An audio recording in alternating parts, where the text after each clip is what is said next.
Many thanks for staying here on Joy News on Multi TV. To our very first story, the Vice Chairman of the Subsidiary Legislation Committee of Parliament, Osei Ameyaw, is asking the Electoral Commission to prudently use the few days left before the elections to ensure everything runs smoothly. According to CI 94, the EC was supposed to have given the notice of polls 30 days to the elections, but that has not been done due to legal suits that were filed against the Commission. Now, with 26 days to the polls on December 7, Mr. Osei Ameyaw says he's worried the EC could disrupt the timetable and cause a constitutional crisis if it does not do things right. He spoke to my colleague Beatrice Edu at the back of questions bordering on what the Constitution stipulates in the announcement of polls and in the announcement of notice of polls, and if there's been any breaches by the Electoral Commission so far. I'm not sure about the 30 days, but I know that once a writ is issued, then the notice of poll would come as soon as practicable. So in that respect, I believe that the EC is within the regulations. But the concern is that the EC has brought onto itself serious delay,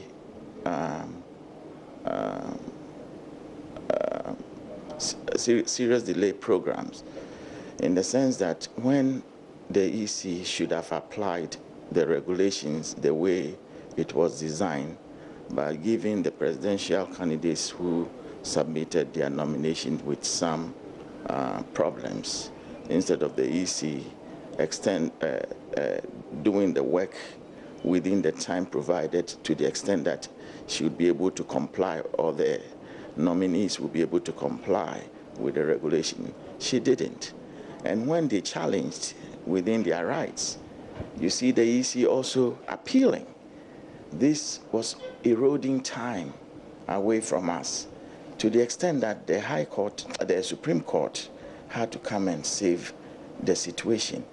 I was hoping that the EC was not doing that to trigger the provisions of Regulation 16, which regulation states that the EC can adjourn the poll for 30 days.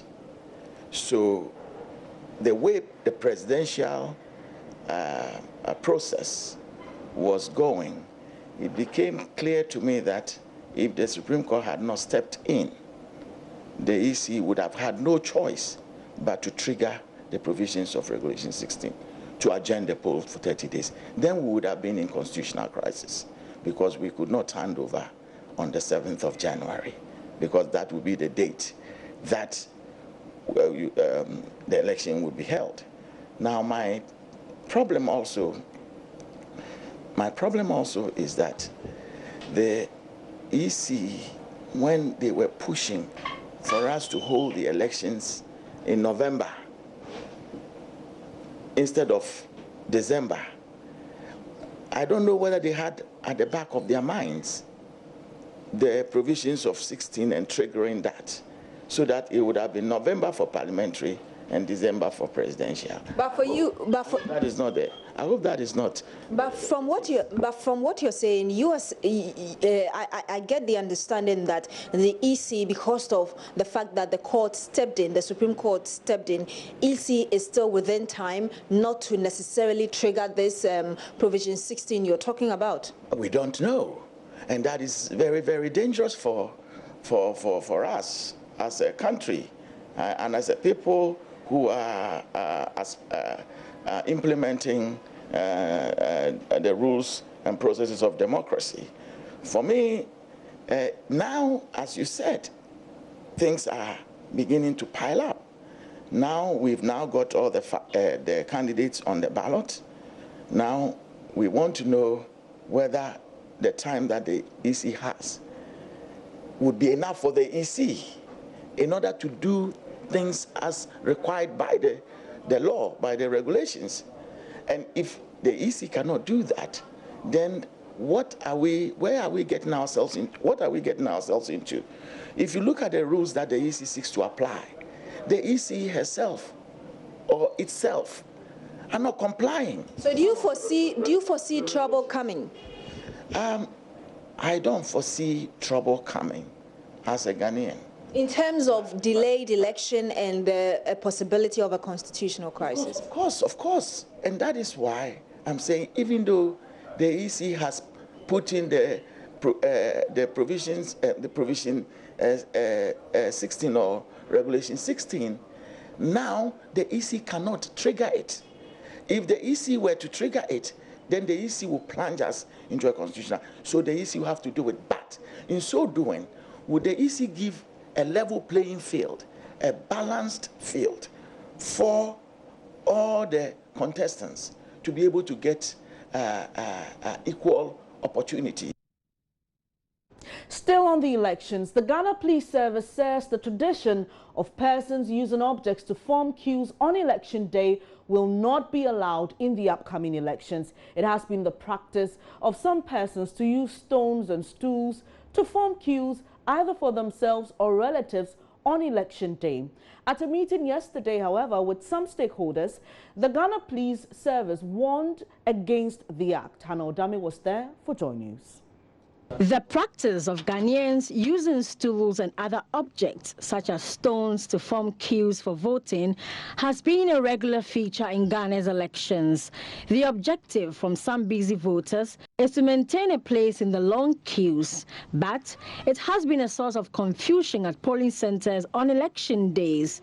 Yesterday, the police engaged election observers from neighboring Burkina Faso, Togo and Ivory Coast to share experiences in ensuring peaceful elections. Head of Ghana's Election Security Chief Superintendent Benjamin Agojo announced that police would only allow eligible voters to join queues. You will not have to use objects as to form a queue because they create problems. And another is the fact that you should not mass or bus people to the station to go and vote because it can create or it can constitute a trigger. We will do our best. Been having elections from 1992 up till now. If you look at the statistics, you will think that we shouldn't go into an election now worried about violence, but we are worried about violence. That's where Ghana always is, until we have a significant change in the rules that always present a winner-takes-all situation.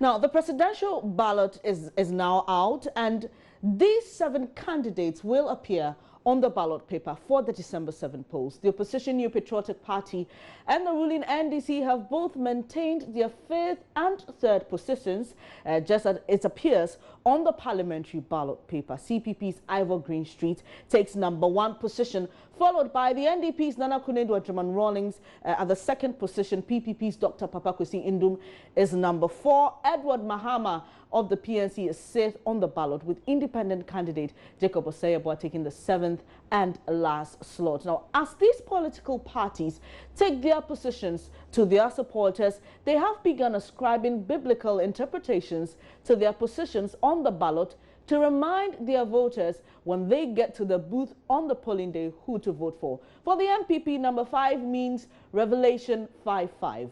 A member of the campaign team, Kojo Owusu-Efriye, spoke to Beatrice Edu on News Desk this morning.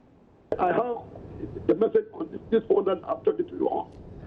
Somebody quoted me Revelation 5:5, and which is very, very significant. If you have the Bible there, you can read it to your esteemed listeners. Revelation chapter 5, verse 5. And so the 5:5, some people see it as really significant. And indeed, I have heard people say that the stone that Goliath, David used to hit Goliath, David took 5 stones, but 1 stone that was, shot, killed Goliath, and Goliath's sword was used to cut off the head. So Akufo is going to have, a one-touch victory with the 5 number that he's had. And it is also interesting. The Bible has 5 letters. Allah has 5 letters. Jesus 5 letters. And so on and so forth.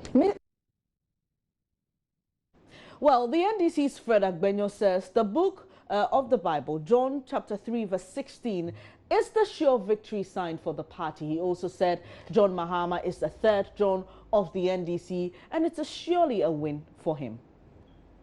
Well, I was listening to my senior brother, John. It appears that John has lost touch with his Bible scriptures he learned at the Sunday school, because there's no way you can describe Nanado as a David. If you look at the attributes of David and the attributes of Goliath, there is no way Nanado can be a David, a comparative of David in the Bible.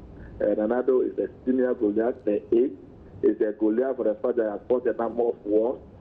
So if he says that Nanado is a David, then clearly he doesn't understand the scripture. Mr. Agbanyo, it's all right to disagree with the position how the NPP decides to interpret their number on the ballot. I'm asking of how the NDC looks at number 3 and how you intend to capitalize on it to get the supporters to give you the vote. I understood your question very well. So let's say proper and point out that doesn't understand the scripture. I say we are grateful to God. God works with signs and wonders. That throughout the work of Jesus Christ, the third that I live under the sun, almost every time there were signs and wonders. He has demonstrated one again, that is his son, the Mahama. He came, went, they crucified him, they buried him. On the third day, he rose in triumph. So 3 is significant. If you look at the scriptures, the Father, the Son, and the Holy Spirit, they are embodiment of one entity. So John Dramani Mahama today, as we speak, is the Father, is the Holy Spirit, is the Son, who died, was buried, rose up on the third day in triumph. That is the symbol. That is why the world, God is telling the world that this my chosen Son, the Son I've chosen to come and die, is been vilified, is been crucified. They've done all manner of things to him. They've buried him. But on the third day, another significant thing about the third is the fact that if you look at NDC, the first flag bearer of NDC was a John. The second flag bearer of NDC was a John. John Dramani Mahama is the third John.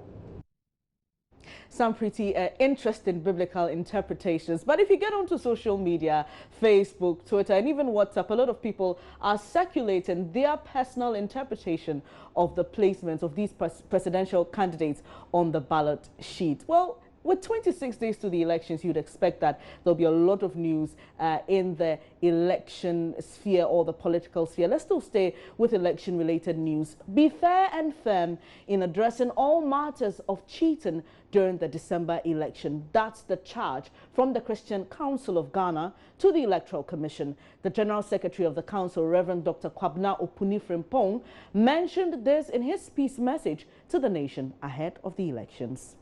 We cry for peace, perfect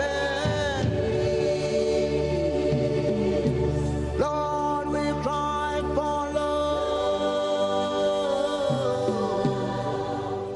My name is Reverend Dr. Kwabena Opunifrimpong, the General Secretary of the Christian Council of Ghana, and I'm excited to interact with you, our cherished viewer.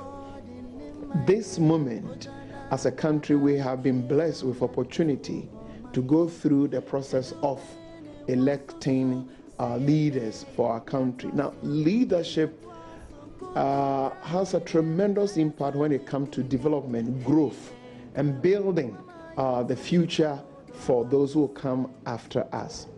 And therefore, it is a very important a period that we as a country, we shouldn't fail ourselves and we shouldn't fail those who are coming after us. In fact, there are many more outside this country, investors, people who are interested in this country, who will also be very much disappointed if we fail ourselves. But having said that, there are real issues for us to address as we go through the process of selecting leaders. One, like all other contests, whether beauty contests, whether football, boxing, it is expected that some level of tension will arise. The remaining weeks, at least the next 2 months, ahead of us is expected during the various political campaigns, posters and other things, debates, depending on those who will be organizing presidential debate here and there, the radio and TV talk shows. It is expected on social media that the political temperature will arise. It will arise because there's a fear of losing power. Those who are already in power, whether members of parliament, president, and others, and those who are also coming in, the fear is reside in all of them. Now the challenge is, how do we manage the fear of losing? Because it's something nobody wants in contest, but we must handle it, we must manage it. And underlying the fear, in terms of managing the fear of losing election, two major things: cheating and violence. These are the two cards that all those who want to run away from losing election are now going to use. Verbal abuse is part of the violence. Or those who will arm people, prepare them, send them out there to maim, to fight, to snatch ballot boxes, to destroy other people's posters, to misbehave during our political campaigns. These are all manifestations of violence that must be addressed. You're watching Joy News today with me, Benes Abubedu. We'll bring you more stories right after this. Please don't go away.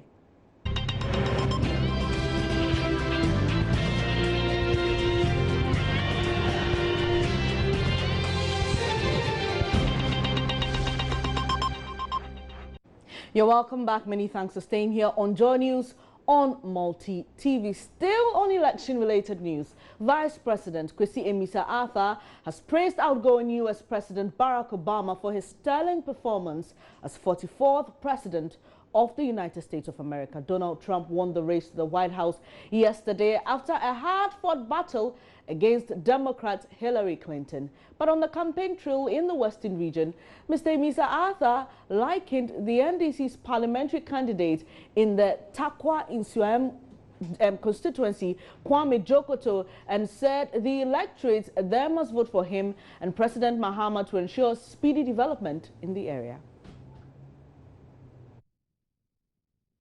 Mr. NDC, Henry Abier, Ejuma P. Waha, or there, or there, 7 December, Yako, Neko vote, JM. Now, here, Banobi say, Kwame Jokoto, or say, Ofiha, and for them, Kansam Kocha one. America, what's the Barack Obama, no Papa, Kenya, non Chrome. Barack Obama, America for say, of Kenya, Uncle Nukrum. 8 years, where are they the best president America for Wenya? Say, America for Wakaphobia, one horn of Papa Fiwa. A Juma, Kenyan boy, Wabaya or one, who be that? Inti, say, as a one wolf ya, too good. Sa the one will fear, ye you go. Sa the papa of the fear, yes, so. It is as the papa to that Kwame Jokoto. Waba, your boss on the moon. Why, ye,